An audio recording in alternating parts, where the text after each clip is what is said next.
Hi friends, welcome back to our channel. ఈరోజు మన ఛానల్లో ఎగ్ కర్రీ కొంచెం రొటీన్గా కాకుండా డిఫరెంట్గా ఎలా చేసుకోవాలో చూద్దాము. ఇది రోటీలోకి, చపాతీలోకి, దేనిలోకైనా బాగుంటుంది.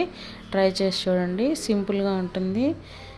ఫస్ట్ మనము ఎగ్స్ అన్నీ బీట్ చేసుకొని సాల్ట్, పెప్పర్ వేసేసుకోవాలి. తర్వాత వేరే ఒక ప్యాన్ పెట్టుకొని ఆయిల్ వేసేసుకొని ఆమ్లెట్ లాగా వేసుకోవాలి.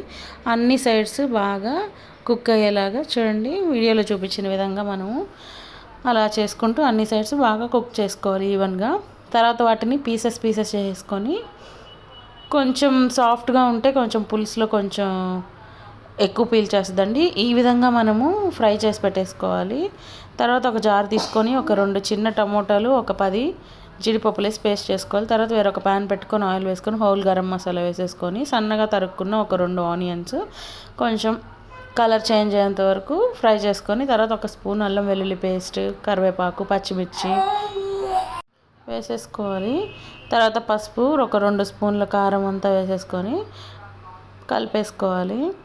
తర్వాత మనం ముందుగా పేస్ట్ చేసుకున్నది అందులో వేసేసుకొని బాగా మిక్స్ చేసేసి మూత పెట్టేసేయాలి. ఒక 10 to 15 మినిట్స్ అలా మనం కుక్ చేసి ఆయిల్ సెపరేట్ అయింది చూడండి. అలా వచ్చిన తర్వాత ఒక గ్లాస్ వాటర్ వేసేసుకొని బాగా మిక్స్ చేసేసుకోవాలి.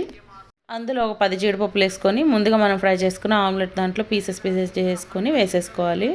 అంతా కలుపుకున్న తర్వాత ఒక స్పూను గరం మసాలా పొడి వేసుకోవాలి. అది మిక్స్ చేసుకున్న తర్వాత ఇప్పుడు మనం టేస్ట్కి తగ్గట్టు సాల్ట్ వేసేసుకోవాలి. వేసుకొని అంతా మిక్స్ చేసేసుకొని మరొకసారి మూత పెట్టేసుకోవాలి. ఒక 10 మినిట్స్ అలా కుక్ చేసుకుంటే సరిపోతుంది. మరి టైట్గా కాకుండా కొంచెం వాటర్గా ఉన్నప్పుడే కొంచెం మనం ఆపుకుంటే ఆరిన తర్వాత అది చిక్కబడిపోకుండా ఉండడానికండి. మీరు ఈ కర్రీని ట్రై చేసి చూడండి. మీకు కనుక నచ్చితే నా వీడియోకి లైక్ చేయండి, షేర్ చేయండి, ప్లీజ్ సబ్స్క్రైబ్ చేయండి. Thank you for watching.